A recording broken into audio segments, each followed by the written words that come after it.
नमस्कार दोस्तों आज सुबह से एक प्रोटेस्ट के बारे में काफी चर्चा हो रही है जिसका नाम है नो किंग्स प्रोटेस्ट। और ये कोई छोटा मोटा प्रोटेस्ट नहीं है, ये अमेरिका के साथ साथ पूरे यूरोप के अंदर अलग अलग जगह पर देखने को मिलेगा और हजारों में नहीं बल्कि मिलियंस की संख्या में, करीब बताया जा रहा है 8 मिलियन लोग जो हैं इस प्रोटेस्ट में सड़कों पर उतरे हैं। और ये बेसिकली ट्रंप की जो पॉलिसीज हैं, ट्रंप ने जिस तरह से ईरान पर वॉर छेड़ा है, तो इसको लेकर प्रोटेस्ट किया जा रहा है। आप देख सकते हो खबर, millions join no kings protest in US Europe over Iran war Trump policies. इसको डिटेल में समझेंगे कि अमेरिका में क्यों लोग प्रोटेस्ट कर रहे हैं, यूरोप में क्यों कर रहे हैं, क्या कारण है, इसका इंपैक्ट क्या हो सकता है, वो सब कुछ मैं आपको बताऊंगा। चलिए आगे बढ़ते हैं, लेकिन उससे पहले आप सबको बता दूं, कल तक 31 मार्च तक हमारे सभी यूपीएससी कोर्सेज पर सफलता महोत्सव के तहत 60% का फ्लैट डिस्काउंट तो आपको मिलेगा ही, प्लस डबल वैलिडिटी दी जा रही है। मतलब प्रीलिम से लेकर इंटरव्यू तक की पूरी पढ़ाई आप इसमें कर सकते हैं। 18 बुक्स का पूरा सेट आपके घर पर भेजा जाता है, पर्सनल मेंटरशिप मिलता है। यूज करना है आपको ये कोड अंकित लाइव, लिंक कमेंट सेक्शन में दिया हुआ है। और ये फोन नंबर है, कोई भी डाउट हो, प्रॉब्लम हो बैच से रिलेटेड, इस पे कॉल करिए, मेरी टीम आपको अच्छे से गाइड कर देगी। चलिए शुरुआत करते हैं। सबसे पहले देखते हैं कि ये नो किंग्स का मतलब क्या है कि अगर आप अमेरिका की हिस्ट्री में थोड़ा सा देखोगे, जो पॉलिटिकल फिलॉसफी है उसमें काफी डीपली रूटेड आपको ये शब्द देखने को मिलेगा, नो किंग्स।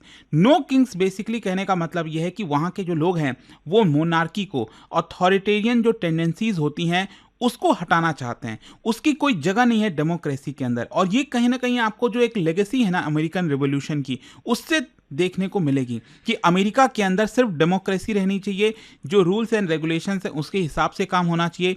कोई भी राजा नहीं है कि अपने मनमानी से कोई भी चीज कर सकते। तो इसका मतलब बेसिकली यही हुआ कि no elected leader should behave like an absolute ruler.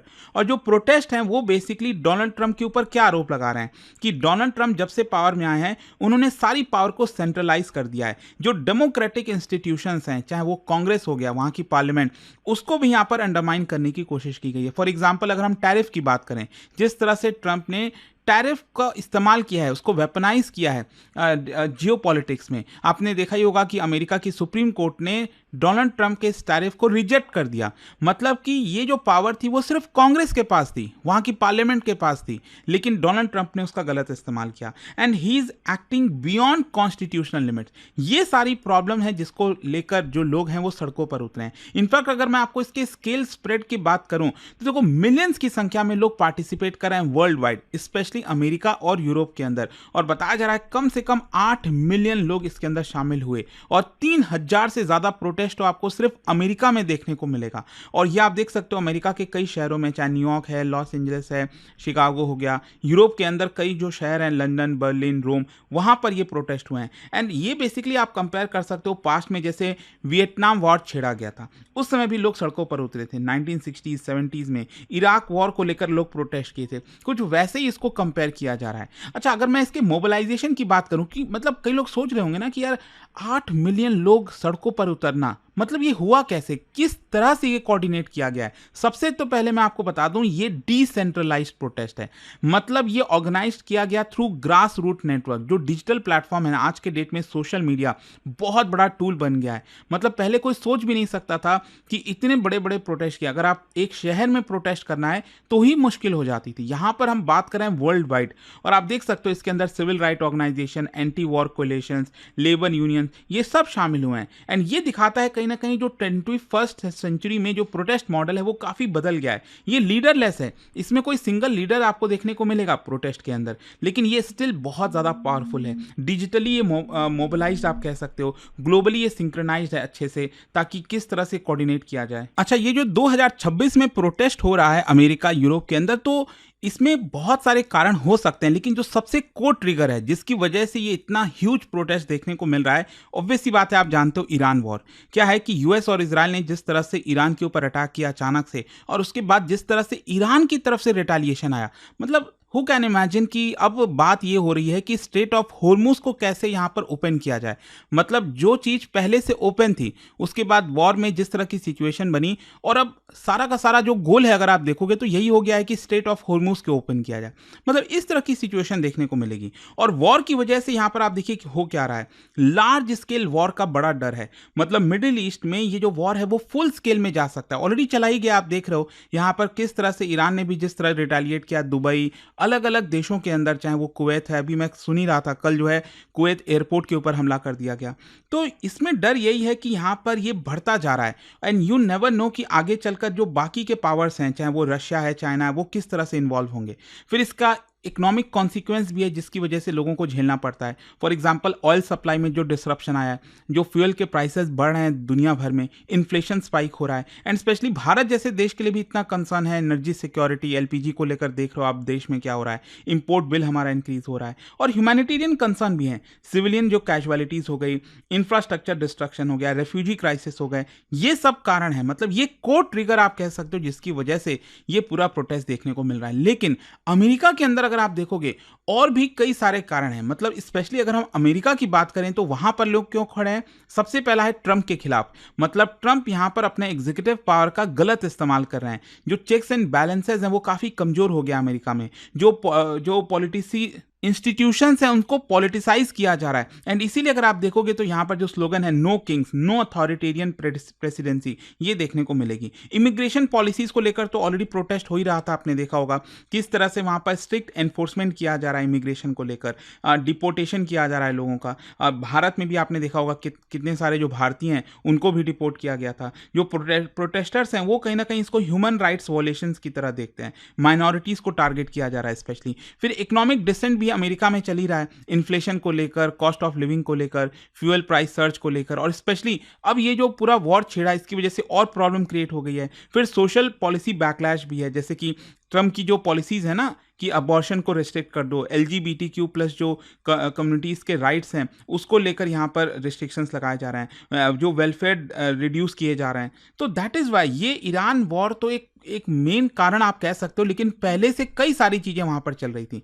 तो ये तो अमेरिका की बात हो गई। जहाँ तक यूरोप का सवाल है, क्योंकि कई लोगों के मन में आ रहा होगा कि भाई यूरोपियन लोग क्यों प्रोटेस्ट कर रहे हैं, क्योंकि जो प्रेसिडेंट हैं ट्रंप वो तो अमेरिका के राष्ट्रपति हैं। तो यहाँ पर क्या है ना, यूरोप काफ़ी क्लोजली लिंक्ड है अमेरिका के साथ। यूरोपियन कंट्रीज आप सब जानते हो यूएस के अलाइज हैं, नेटो के मेंबर्स हैं, डायरेक्टली अफेक्ट होते हैं। जब भी अमेरिका कोई वॉर छेड़ता है इसका डायरेक्ट इंपैक्ट यूरोप के ऊपर भी आता है। फॉर एग्जांपल अब यही चर्चा हो रही है कि यूरोप को अपनी स्ट्रैटेजिक ऑटोनॉमी मेंटेन करनी चाहिए। आपने देखा होगा ट्रंप बार बार किस तरह से रिक्वेस्ट कर रहे थे कि यहाँ पर बाकी के उनके जो अलाइज हैं वो भी वॉर में शामिल हों, लेकिन बहुत से कंट्रीज़ ने रिस्ट्रिक्ट किया, लेकिन कई कंट्रीज़ को यहाँ पर शामिल होना पड़ा। फिर वॉर का स्पिलओवर रिस्क भी होता है ना, कि अगर ये वॉर छिड़ रहा है तो इसका इम्पैक्ट यूरोप के ऊपर पहले आएगा, अमेरिका पर बाद में आएगा। जैसे यूरोप में refugee crisis, terrorism, economic instability, ये सारे प्रॉब्लम क्रिएट होंगे। और इसीलिए अगर आप देखोगे आपका यूरोप में कई शहरों में, लंदन, बर्लिन, रोम, वहाँ पर ये प्रोटेस्ट हो रहा है। और यूरोपियन प्रोटेस्ट बेसिकली इसी पर एम्फसाइज कर रहे हैं कि वॉर को ख़त्म करना चाहिए, डिप्लोमेसी करनी चाहिए, और जो यूएस का यूनिलैटरलिज्म है उसके खिलाफ लोग खड़े हो रहे हैं। अच्छा, इस पूरे मूवमेंट का नेचर अगर आप देखोगे ना, ये मल्टी इशू प्रोटेस्ट, मैंने आपको बताया एक सिंगल कारण नहीं है, कई कारण है जिसको लेकर ये प्रोटेस्ट हो रहा है। एंड ज़्यादातर जगह ये प्रोटेस्ट पीसफुल था, लोग बैनर लेकर खड़े हुए थे। कल्चरल पार्टिसिपेशंस भी आपको देखने को मिलेगा, कई सिंगर्स इसके अंदर शामिल हुए, एक्टिविस्ट शामिल हुए, पब्लिक फिगर्स इसके अंदर इन्वॉल्व हैं। सिंबॉलिक मैसेजिंग भी है यहाँ पर, अलग अलग प्रोटेस्टर्स अगर आप देखोगे अलग अलग बैनर्स लेकर खड़े हुए हैं। इनफैक्ट मैं तो ये देख रहा था यहाँ पर एक बैनर है, regime change begins at home. आपको याद होगा ईरान पर जो वॉर छेड़ा गया, इसमें सबसे बड़ा जो गोल था अमेरिका का वो क्या था कि रिजीम चेंज करो ईरान का, लेकिन उल्टा अब लोग कह रहे हैं कि regime change begins at home, मतलब ट्रंप को ही यहाँ से हटा दो। इसका पॉलिटिकल इंप्लीकेशन क्या होगा? ह्यूज हो सकता है। ट्रंप एडमिनिस्ट्रेशन के ऊपर बड़ा इंपैक्ट आएगा, उनका जो अप्रूवल रेटिंग है वो गिर सकता है, डोमेस्टिक प्रेशर बढ़ेगा, पॉलिसी रिकैलिब्रेशन करना पड़ सकता है ट्रंप को। इलेक्टोरल कॉन्सिक्वेंस भी होगा। ध्यान रखिएगा इस साल मिड टर्म का इलेक्शन है अमेरिका में, और बहुत बड़ा झटका लग सकता है जो रिपब्लिकन पार्टी है, क्योंकि ट्रंप उसी पार्टी से बिलोंग करते हैं। ऑपोजिशन और मजबूत होगा यहाँ से, जो डेमोक्रेटिक और प्रोग्रेसिव मूवमेंट है वो बढ़ सकता है। इनफैक्ट अगर आप देखोगे जो प्रोटेस्टर्स हैं वो नाम ले रहे हैं कि अरेस्ट देम, चाहे वो डोनाल्ड ट्रंप हैं, जेडी वांस हैं वाइस प्रेसिडेंट, हेक्सेथ हो गए, तो इन सब का नाम ले लेकर अब बोला जा रहा है कि उनको अरेस्ट करो यहाँ पर। इनफैक्ट अगर आप इसको कंपेयर करोगे ना हिस्टोरिकली, काफ़ी सिमिलैरिटीज देखने को मिलेगी। फॉर एग्जांपल वियतनाम वॉर तो कितने सालों तक चला, 20 साल तक। मतलब यूएस मिलिट्री ने इंटरवीन किया था और इसका आउटकम क्या हुआ? अमेरिका की बड़ी हार हुई थी। भले ही अमेरिका उसको एक्सेप्ट नहीं करता है, मतलब उसको विड्रॉ करना पड़ गया था। इतने वर्षों तक अमेरिका वियतनाम में था। फिर इसके अलावा इराक वॉर को लेकर प्रोटेस्ट हुआ, यूएस का जो इन्वेजन हुआ था इराक के अंदर, और उसमें भी बहुत लिमिटेड सक्सेस हासिल हुआ। और अभी ये जो चल रहा है ना, अभी देखना होगा कि ईरान को लेकर क्या कर पाते हैं। कहीं से भी लग नहीं रहा कि ईरान बैकफुट पर है। ईरान इनफैक्ट फ्रंट फुट पर खेल रहा है। किसने सोचा था कि अमेरिका जैसा देश ये कहेगा, अमेरिका के राष्ट्रपति ये कहेंगे कि अभी हम वॉर नहीं कर रहे हैं, अभी वॉर को जारी नहीं रखा जाएगा, हम बातचीत कर रहे हैं, बल्कि उल्टा ईरान ये कह रहा है कि नहीं, वॉर कैसे खत्म हो। ठीक है, तो ये सिचुएशन हो गई है। कंक्लूजन ये निकलता है कि ये जो नो किंग्स प्रोटेस्ट है, ये बहुत मायने रखता है। इट रिप्रेजेंट कि किस तरह से एंटी वॉर और जो प्रो डेमोक्रेसी की मूवमेंट है उसका फ्यूजन हो रहा है। मतलब वो सब साथ मिलकर प्रोटेस्ट कर रहे हैं। यहाँ पर जो एग्जीक्यूटिव पावर है मॉडर्न डेमोक्रेसी में, वो कैसे चैलेंज हो सकता है। ये एक साइन है ग्लोबल पब्लिक रेसिस्टेंस का मिलिटरिज्म की तरफ, कि अगर आप वॉर छेड़ते हो तो हम उसको अपोज करेंगे। तो यही सब कुछ है। आई होप कि आपको समझ में आ गया होगा। ये जो आपने देखा होगा ना, नो किंग्स प्रोटेस्ट, वो क्या है। जाने से पहले एक बहुत ही इंटरेस्टिंग क्वेश्चन, क्योंकि हम अमेरिका की बात कर रहे थे, क्या आप बता सकते हो इनमें से कौन कौन सी रिवर ऐसी है जो अल्टीमेटली गल्फ ऑफ मैक्सिको में जाकर ड्रेन होती है? और इसका राइट आंसर आप सब जानते हैं, मेरे इंस्टाग्राम पर तो मिलेगा ही। वहां पर अगर आप नहीं हो, कोई बात नहीं, टेलीग्राम से ले सकते हैं इसका सही उत्तर। और दोस्तों, जैसा मैंने आपको बताया, अगर आप यूपीएससी की तैयारी कर रहे हैं, सफलता महोत्सव के तहत कल तक परसों तक 31 मार्च तक आपको 60% फ्लैट डिस्काउंट तो मिलेगा ही, प्लस डबल वैलिडिटी आपको दी जा रही है। इसके अंदर प्रीलिम से लेकर इंटरव्यू तक की पूरी पढ़ाई कराई जाती है। 18 बुक्स का पूरा सेट आपके घर पर भेजा जाता है। और ये कोड है अंकित लाइव मैक्सिमम डिस्काउंट के लिए। ये फोन नंबर दिया, अगर आपको कोई भी डाउट हो, बैच से रिलेटेड प्रॉब्लम है, इस पर कॉल करिए, मेरी टीम आपको अच्छे से गाइड कर देगी। स्टडी IQ IAS, आपका सिलेक्शन हमारा मिशन।